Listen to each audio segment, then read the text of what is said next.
Ketones. Some of the best pro cyclists use them to improve their performance, but new research suggests that how they improve performance isn't what we first thought, and they may have other significant benefits which are helping riders win races like the Tour de France. And this begs the question, ketones, have we got them all wrong? Since we last spoke about ketones, there have been significant advances in the scientific literature. So I'm going to explain the latest science in a way that hopefully everybody can understand. We're making this video with the help of HVMN, who make the ketone drink, and have made this video possible. But the information and science discussed within it is taken from peer-reviewed academic journals, and my goal here is to present the science and educate people on something which is seriously interesting. And if you like these kinds of science videos, well, you know what to do, hit like and subscribe, as it helps justify making more of them in the future.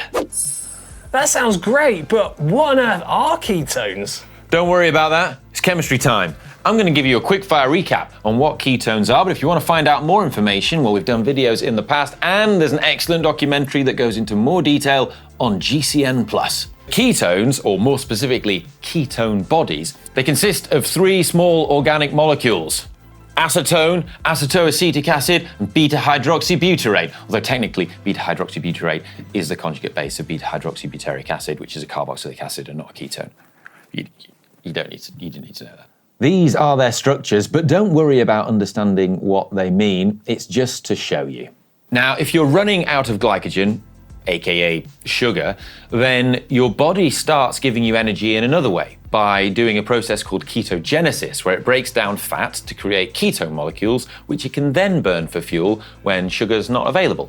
This can happen if you're bonking on a long ride, or perhaps fasting, or eating a low-carb keto diet.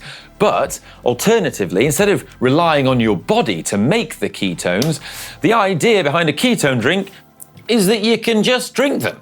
Initially, the theory was that by taking ketones pre-exercise, you could improve your performance, and this would be because you're consuming an additional fuel source, a bit like a hybrid car with an electric engine and a petrol engine.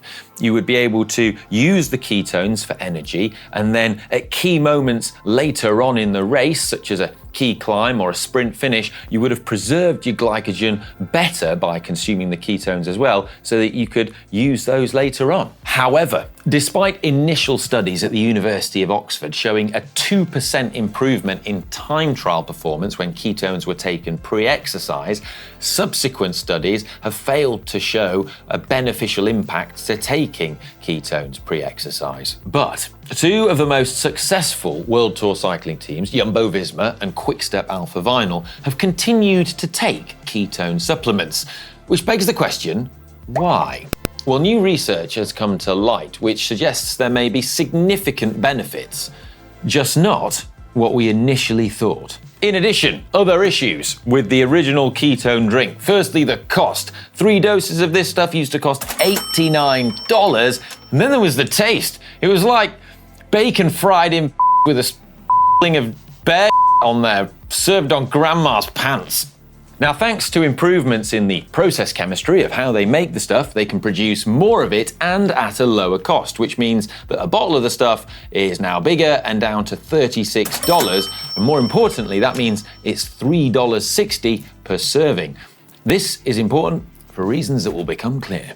Oh, and they've managed to somehow improve the taste too. I mean, it's still not yummy, but it's a lot more palatable than it was. But wait a sec, Ollie, why are those ketones so expensive, and why don't you just buy the much cheaper ketone salts? That's a great question, Alex. Thanks for asking.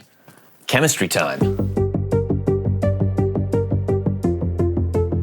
A lot of cheaper products are available in the form of salts. Now, these aren't great because when you consume them, you inadvertently consume huge amounts of salt, which isn't nice on your gut. In addition, they don't result in anywhere near as high level of ketones in your blood, and they aren't as effective because of something known as, big word alert, chirality. That's a chemistry word. I'm going to explain what that means now. In nature, many molecules and other bigger things too can exist as mirror images of themselves. A great example of this is your hands and your feet. But if you look at your hands and you hold them up, they're the same, but they're a perfect reflection of each other. So you could draw a mirror plane down the middle of your hands. Now, molecules can exist like this too. And when a molecule has a mirror image of itself, the same molecule, it's said to be chiral and possess chirality.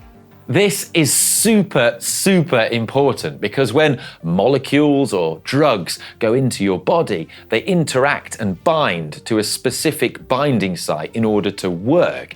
It's a bit like a lock and a key, or a right hand and a right glove. It doesn't work with the left glove. And so you can think of a molecule going into a binding site as being that right hand going into the right hand glove. The ketone body, beta-hydroxybutyrate, mentioned earlier in the video, is the same. It actually exists in two reflections, which are known as R and S, but only the R one is effective. The S one, it doesn't do anything. And so this is what's clever about the Ketone IQ drink. It contains a precursor which you drink, which results in just the R form entering your system. Whereas a lot of the cheaper products, including the salts, are a mixture of both the R and the S form. And this is a large contribution to the cost. Making molecules in a way where you only have just one reflection is really difficult to do. And trust me, I spent 4 years of a PhD trying to do exactly that. More recent research has shown that taking ketones as a supplement on a daily basis is likely to significantly improve your recovery. The exact mechanisms by which ketones help with recovery are still unknown, but there have been some really interesting studies that have shown the effects, the most notable of which took 18 cyclists and then got them to train over the course of 3 weeks. 3 weeks was chosen because that's the length of a Grand Tour, like the Tour de France. The idea was that they would overtrain these cyclists over the course of 3 weeks and cause them to fatigue. 9 of them took ketones and 9 of them took a placebo. And at the end of the 3 weeks, the group that had had ketones, their maximum heart rate that they could hit had dropped 10 beats per minute. The group that didn't have ketones, their maximum heart rate had dropped by 20 beats per minute, which is hugely significant. It's normal that after lots of heavy training or riding or racing, that your max heart rate drops when you're fatigued, but that is a significant amount. In addition, at the end of the 3 weeks, they got the participants to do a 2-hour training session with a 30-minute effort at the end.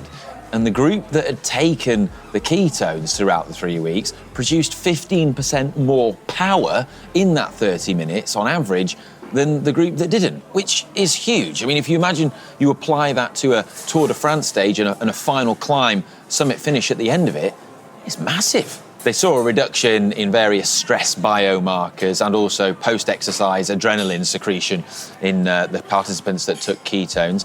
But an interesting thing is the chap that carried out this study is a Professor Peter Hespel, who actually has been a consultant for the Quick Step team.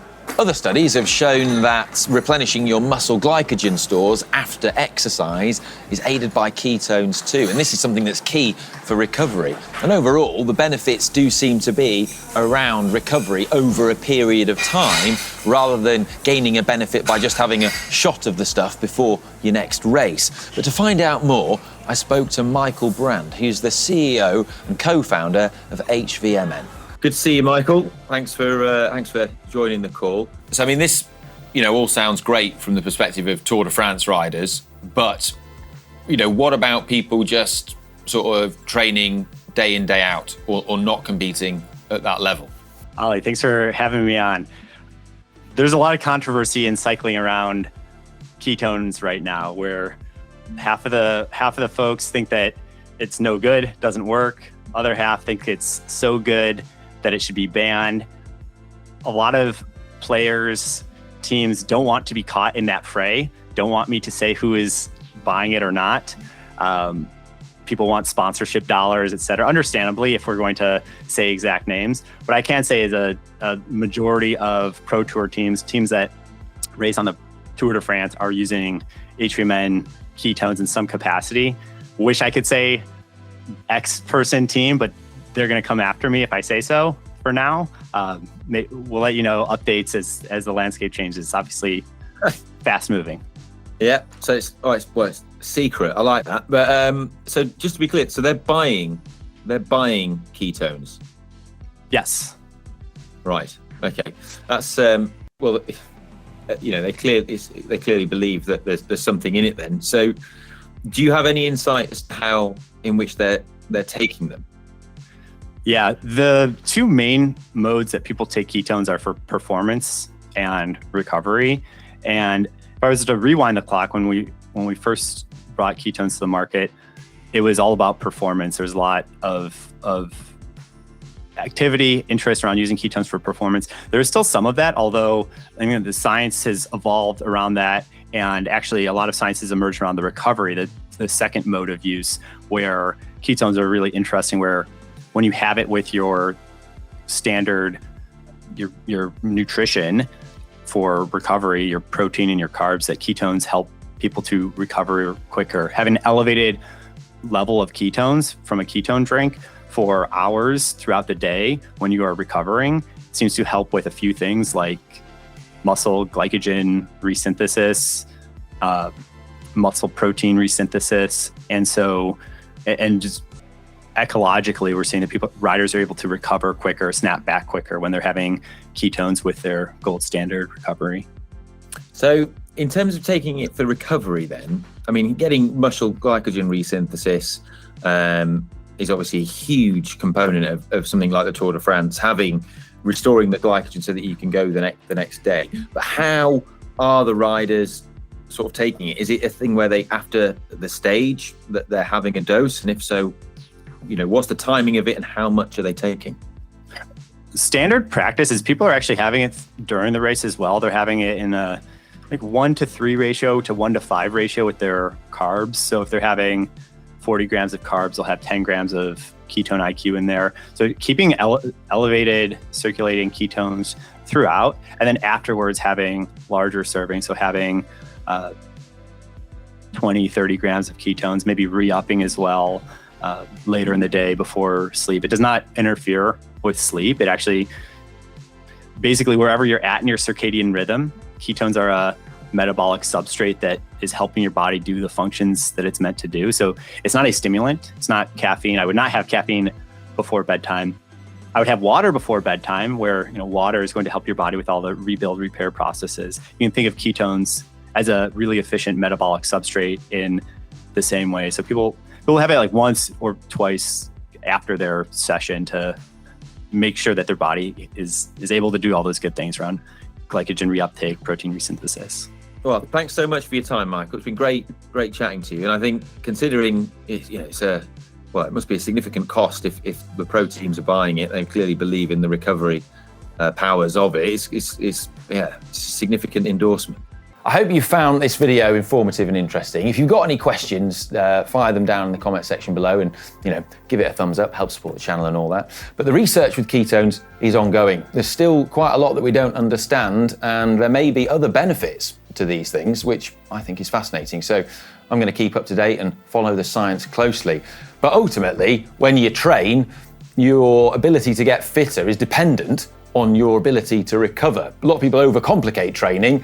It's simply you need to stress the body in order that you cause damage, which it then recovers and rebuilds itself from and adapts to make itself stronger. And what limits your ability to get fitter and fitter and fitter is the sort of tipping point of you doing training which is so stressful on the body that you're unable to recover from it. So anything that improves your ability to recover has the opportunity to, has the chance to make you fitter and stronger in the long run. So I think, it's intriguing. I'm quite keen to try them myself and see if I can get stronger. All right, I'm going to go now. Cheers, bye.